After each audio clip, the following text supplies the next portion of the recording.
Selamat pagi Bapak Ibu dan saudara kasih Tuhan. Shalom semuanya. Bapak Ibu yang mengikuti ibadah di rumah masing-masing pagi hari ini, biarlah setiap kita boleh mengalami lawatan kuasa Tuhan. Dan lewat firman Tuhan pagi ini kita boleh terus dikuatkan dan dibangunkan iman percaya kita. Bapak Ibu Saudara kasih Tuhan, pagi ini kita akan bersama-sama untuk mendengar firman Tuhan, yang mana pagi ini kita bicara tentang belas kasihan Tuhan. Belas kasihan Tuhan. Karenanya mari kita buka firman Tuhan di dalam Injil Markus pasal yang pertama ayat yang ke-40 hingga ayat yang ke-42. Injil Markus pasal yang pertama ayat yang ke-40 hingga ayat yang ke-42. Judul perikopnya, Yesus menyembuhkan seorang yang sakit kusta. Demikian firman Tuhan. Seorang yang sakit kusta datang kepada Yesus dan sambil berlutut di hadapannya, ia memohon bantuannya. Katanya, kalau engkau mau, engkau dapat mentahirkan aku. Ayat ke-41, maka tergeraklah hatinya oleh belas kasihan. Lalu ia mengulurkan tangannya menjamah orang itu dan berkata kepadanya, aku mau, jadilah engkau tahir. Ayat ke-42. Seketika itu juga lenyaplah penyakit kusta orang itu dan ia menjadi tahir. Demikian pembacaan firman Tuhan pagi ini. Saudaraku kasih Tuhan, salah satu alasan mengapa kita masih ada hingga hari ini, alasannya adalah karena belas kasihan Tuhan yang terus dinyatakan di dalam kehidupan kita. Sehingga dengan belas kasihan Tuhan itu memampukan kita untuk apa? Untuk berkarya dan juga untuk melayani Dia dan juga untuk berbakti kepadanya. Jadi saudara kasih Tuhan, lewat pembacaan kita pada pagi hari ini, ada beberapa pelajaran yang penting yang dapat kita ambil. Di dalamnya bertalian dengan belas kasihan Tuhan. Yang mana tema kita pagi hari ini, belas kasihan Tuhan. Di situ kita melihat kisah bagaimana Tuhan Yesus menyatakan belas kasihannya kepada seorang yang sakit kusta, yang datang kepadanya, akhirnya orang itu boleh mengalami pertolongan Tuhan. Jadi Bapak Ibu dan Saudara kasih Tuhan, pelajaran yang penting yang dapat kita ambil bertalian dengan tema kita, belas kasihan Tuhan. Yang pertama itu adalah belas kasihan Tuhan atau belas kasihan yang menggerakkan. Belas kasihan yang menggerakkan. Ada banyak alasan atau motivasi untuk seseorang untuk melakukan sesuatu. Ya. Salah satunya orang melakukan sesuatu karena faktor gengsinya. Yang kedua karena ingin mendapat pujian dari orang lain. Lalu yang ketiga karena ada dorongan orang lain untuk apa? Untuk orang itu melakukan sesuatu. Jadi saudara kasih Tuhan, yang mendorong seseorang untuk melakukan sesuatunya, yang dari luar yang bisa kelihatan. Yang pertama karena faktor gengsi tadi, yang kedua karena ingin dipuji, dan yang ketiga karena dorongan orang lain. Tetapi saudara kasih Tuhan, dalam ayat yang ke-41 di dalam pembacaan kita pagi hari ini, ayat yang ke-41 berkata demikian bagian A, maka tergeraklah hatinya oleh belas kasihan. Jadi saudaraku kasih Tuhan, Tuhan Yesus memberikan contoh kepada kita. Ketika Tuhan Yesus melakukan sesuatu terhadap orang lain, terhadap seseorang, semuanya itu dilakukan karena ada dorongan dari dalam. Ada dorongan yang dari dalam dirinya yang menjadi suatu kekuatan, suatu dorong untuk dia melakukan sesuatu kepada orang lain, yaitu dorong yang dari dalam, bukan yang dari luar. Dorong yang dari dalam adalah karena belas kasihannya. Itu yang saudara kasih Tuhan, yang Tuhan Yesus berikan contoh kepada kita. Bukan karena dari luar faktor, tetapi dari dalamnya, dari hatinya yang terdalam, yang penuh dengan belas kasihan. Jadi Bapak Ibu dan saudara kasih Tuhan, kalau Tuhan Yesus sudah memberikan contoh kepada kita, yang sedemikian rupa yang tertulis dalam firman Tuhan pagi hari ini, biarlah itu juga menjadi suatu dasar buat setiap kita.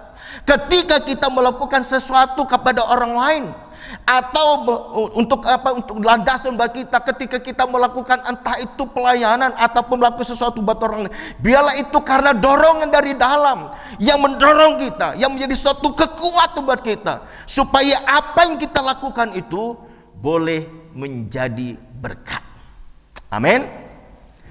Saudara kasih Tuhan, ini bagian yang pertama, belas kasihan yang menggerakkan untuk kita dapat melakukan segala sesuatunya bagi orang lain, sehingga apa yang kita lakukan itu menjadi berkat buat orang yang telah kita berikan pertolongan. Bukan karena faktor dari luar, faktor gengsi, bukan karena kita mencari pujian dari manusia, bukan karena orang lain mendorong kita, tetapi karena sesuatu yang dari dalam. Itu yang Tuhan Yesus berikan contoh buat kita. Pertanyaan buat kita hari ini, apa yang selama ini mendorong kita ketika kita melakukan sesuatu buat orang lain atau menolong orang lain? Tapi pagi ini firman Tuhan mengingatkan kita, lakukanlah segala sesuatunya itu karena belas kasihan, karena ada dorongan dari dalam yang kita lakukan. Ada suatu kekuatan yang dari dalam diri kita, dari hati kita yang terdalam, untuk melakukan hal itu. Seperti apa yang Tuhan Yesus lakukan terhadap seorang yang sakit kusta itu. Ketika kita melakukan hal itu seperti Tuhan Yesus lakukan, saya percaya maka itu akan menjadi berkat.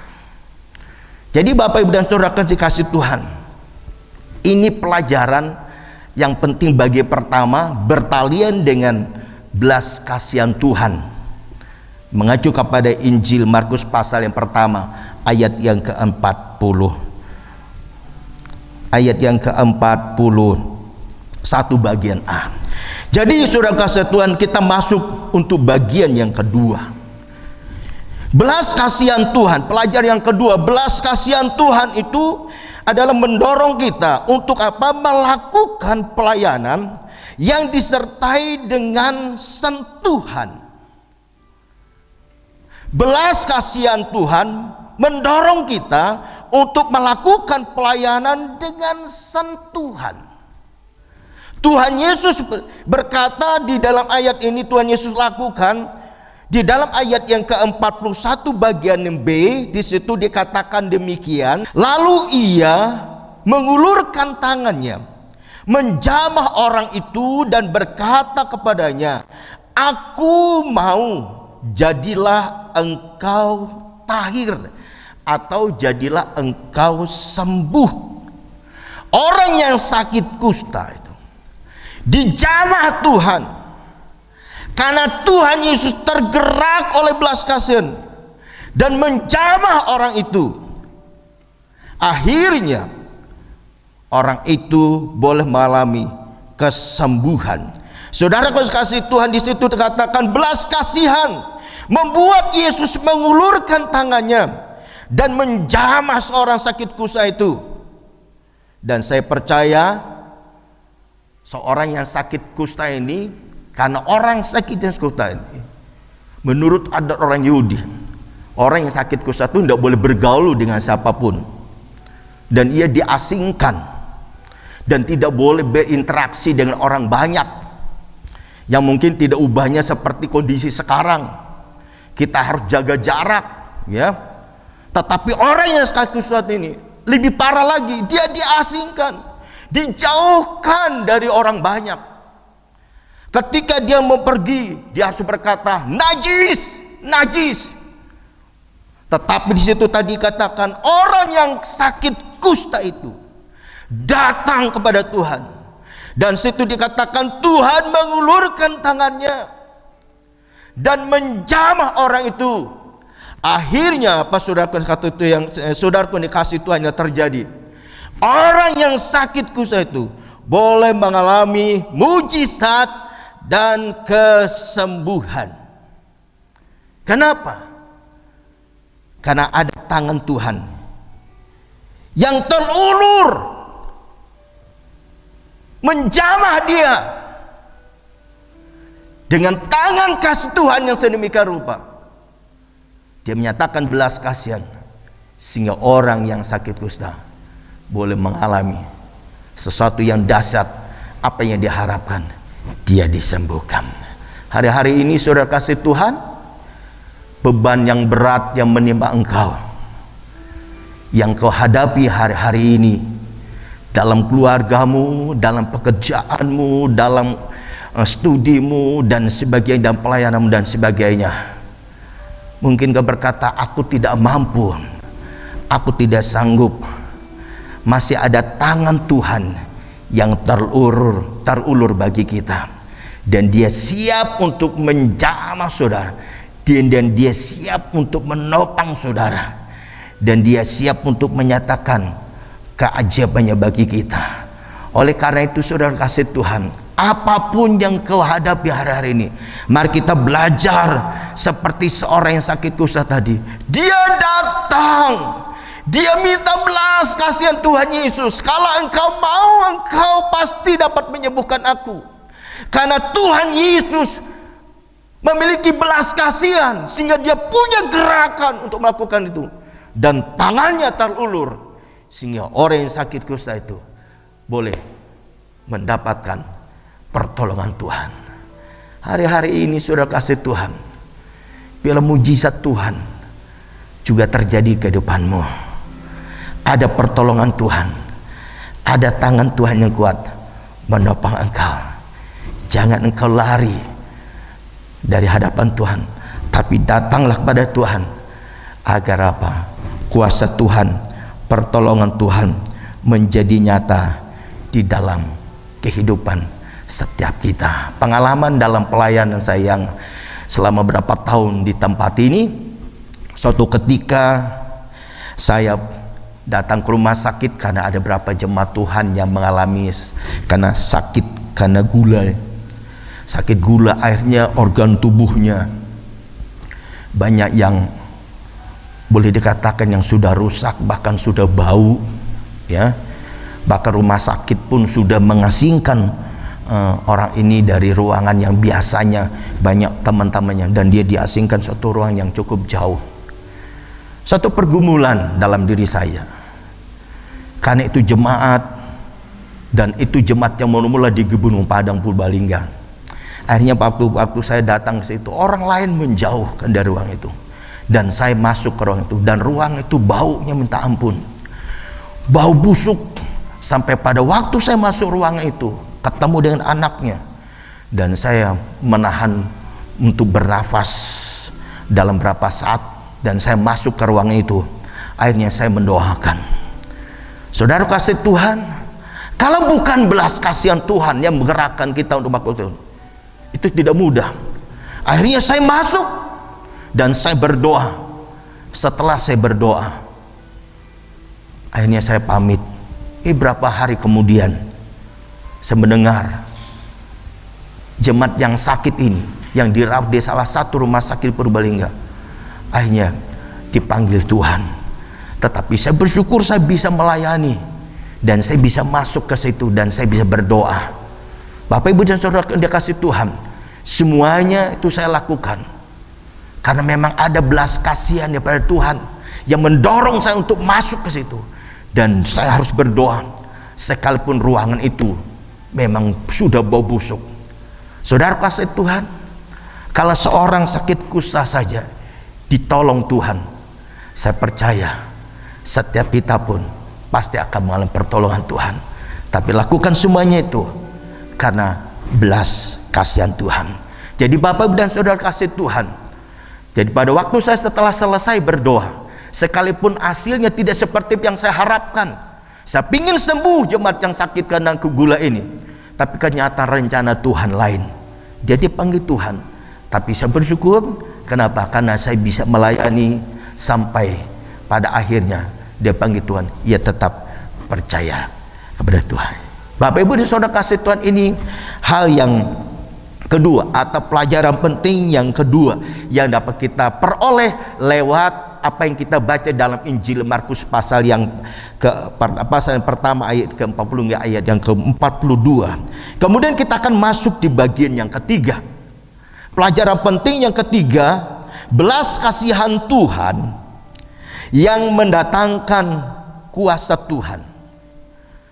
Jadi pelajaran yang ketiga yang dapat kita ambil bertalian dengan tema kita belas kasihan Tuhan. Yang pertama tadi, belas kasihan Tuhan menggerakkan seseorang untuk melakukan sesuatu. Yang kedua, belas kasihan mendorong seseorang untuk melakukan pelayanan dengan sentuhan kasih. Lalu yang ketiga, belas kasihan mendatangkan kuasa Tuhan. Ayat yang ke-42 berkata demikian. Seketika itu juga lenyaplah kusta orang itu dan ia menjadi tahir. Saya ulangi ayat ke-42. Seketika itu juga lenyaplah penyakit kusta orang itu dan ia menjadi tahir. Saudaraku udah kasih Tuhan, ini mencatat bahwa belas kasihan bukan saja menggerakkan atau menyentuh untuk atau pelayan kita untuk menyentuh orang itu atau pelayan kasih dengan sentuhan, tetapi belas kasihan juga mendatangkan kuasa Allah. Karena kuasa Tuhan bekerja di dalam pelayan kita, maka mujizat Tuhan dinyatakan, pertolongan Tuhan dinyatakan, jawaban Tuhan dinyatakan, jalan terbuka Tuhan berikan bagi setiap anak-anaknya yang sungguh-sungguh berharap pada Tuhan. Seorang yang sakit kusta ini, yang sudah bertahun-tahun, dia diasingkan, dia disingkirkan, dia dijauhkan. Tapi karena ada belas kasihan Tuhan Yesus, Tuhan Yesus nyatakan kuasanya, sehingga orang ini boleh disembuhkan. Pagi hari ini tidak ada sesuatu yang sulit bagi Tuhan untuk menyatakan kuasanya. Tidak ada sesuatu yang berat bagi Tuhan untuk menyatakan jawabannya bagi kita. Tapi kadangkala kita memang diizinkan Tuhan menghadapi hal itu, yang kadangkala kita tidak siap. Kadangkala kita menolak. Tuhan, kenapa ini terjadi? Kadangkala kita bertanya demikian. Tapi pagi hari ini, kalau seorang yang sakit kusta saja ditolong Tuhan, saya percaya kita pun pasti mengalami pertolongan Tuhan ketika kuasa Tuhan bekerja di dalam kehidupan kita. Oleh karenanya, jangan pernah menyerah, jangan pernah putus asa, tapi engkau datang kepada Tuhan agar belas kasihan Tuhan dinyatakan dan kuasa Allah bekerja sehingga mujizat Tuhan terjadi di dalam kehidupan kita sekalian. Bagi setiap kita yang sudah ambil bagian pelayanan, minta terus kepada Tuhan supaya apa yang kita lakukan dalam pelayanan bukan karena kita hebat, bukan karena kita lebih dari orang lain, tetapi karena belas kasihan Tuhan yang Tuhan berikan kepada kita, sehingga itu menjadi dasar, pondasi setiap pelayanan yang kita lakukan. Ketika belas kasihan Tuhan itu menjadi pondasi dan dasar pelayanan kita, saya percaya maka itu akan menggerakkan segala seluruh potensi kita untuk melakukan, mengerjakan apa yang Tuhan percayakan kepada kita, sehingga apa yang kita kerjakan mendatangkan kemuliaan bagi nama Tuhan, bahkan memberkati bagi setiap orang yang kita layani. Jadi Bapak dan Saudara kasih Tuhan yang di rumah, yang mendengarkan pesan firman Tuhan pagi hari ini, izinkan Tuhan bekerja lebih dahsyat, lebih luar biasa kehidupan kita, supaya kuasa Tuhan, pertolongan Tuhan nyata bagi kita, sehingga kita melihat mujizat Tuhan dinyatakan dalam kehidupan kita. Yang lemah engkau boleh dikuatkan, Yang putus asa diberikan pengharapan baru. Bahkan yang sakit pula mengalami mujizat kesembuhan. Yang jauh dari hadapan Tuhan mulai hari ini kembali bangkit kepada Tuhan. Karena kita tahu hari-hari ini hari-hari yang tidak mudah kita jalani. Tapi ketika kuasa Tuhan, penyertaan Tuhan nyata bagi kita, maka engkau bisa melewati semuanya. Karena Tuhan bersama dengan kita. Amin. Untuk firman Tuhan pagi hari ini, kiranya setiap kita yang mendengarkannya, Bapak Ibu yang di rumah, dimanapun kau berada pagi hari ini mendengarkan pesan firman Tuhan, biarlah engkau pun boleh menikmat berkat Tuhan yang Tuhan nyatakan bagi kita sekalian. Amin. Untuk firman Tuhan, mari kita bersama-sama mengucap syukur untuk firman Tuhan. Pagi hari ini sambil kita menaikkan pujian yang mengatakan, berikanku hati seperti hatimu. Terima kasih Tuhan. Terima kasih. Haleluya. Makasih Tuhan. Berikanku hati seperti hatimu, yang penuh dengan belas kasihan.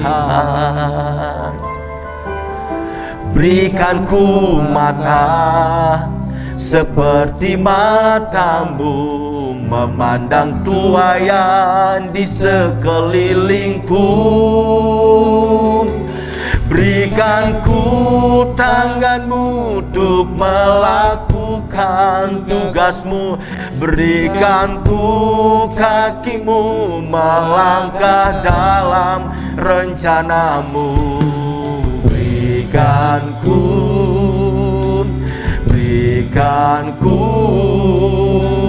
Berikanku hatimu.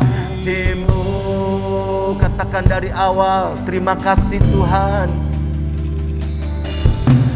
Berikanku hati seperti hatimu, yang penuh dengan belas kasihan. Amin.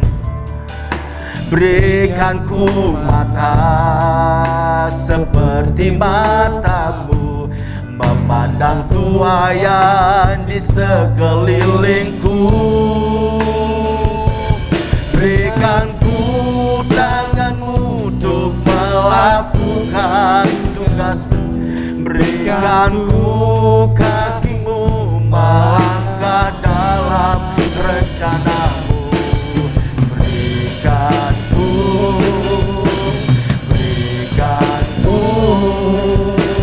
Berikanku hatimu. Berikanku tanganmu. Berikanku tanganmu melakukan tugasmu. Berikanku kakimu melangkah dalam rencanamu.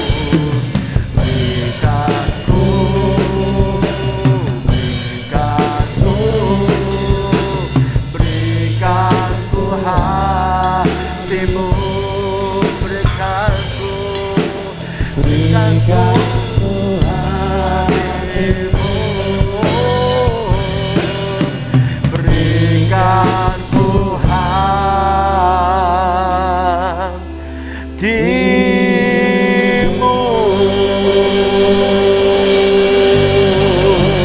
Haleluya.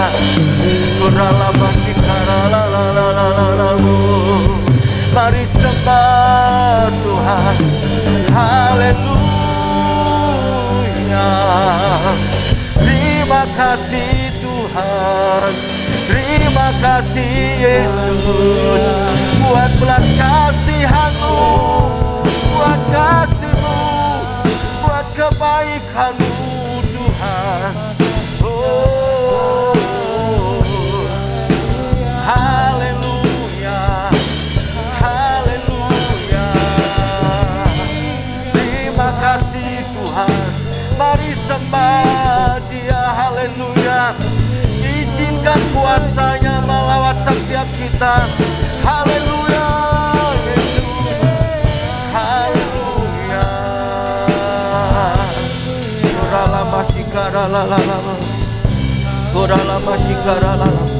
Terima kasih Tuhan Yesus. Terima kasih Tuhan Yesus, terima kasih. Haleluya Yesus, haleluya. Terima kasih Bapa, terima kasih Bapa surgawi, Bapa di dalam nama Tuhan Yesus Kristus.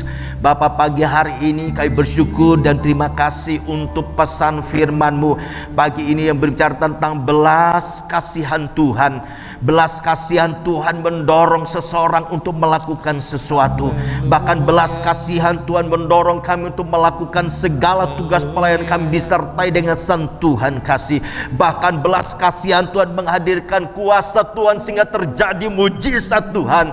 Oleh karenanya Tuhan, biarlah firman Tuhan yang kami dengan pagi hari ini boleh memberkati kami, boleh menguatkan iman percaya kami. Kalau seorang yang sakit kusta saja datang pada Yesus dan dijamah Tuhan dan disembuhkan, kami percaya mujizat Tuhan masih ada sampai hari ini bagi umat Tuhan yang menghadapi beban dan pergumulan hidup yang berat. Kami percaya ketika kami datang kepadamu, pertolongan Tuhan, kuasa Tuhan dinyatakan.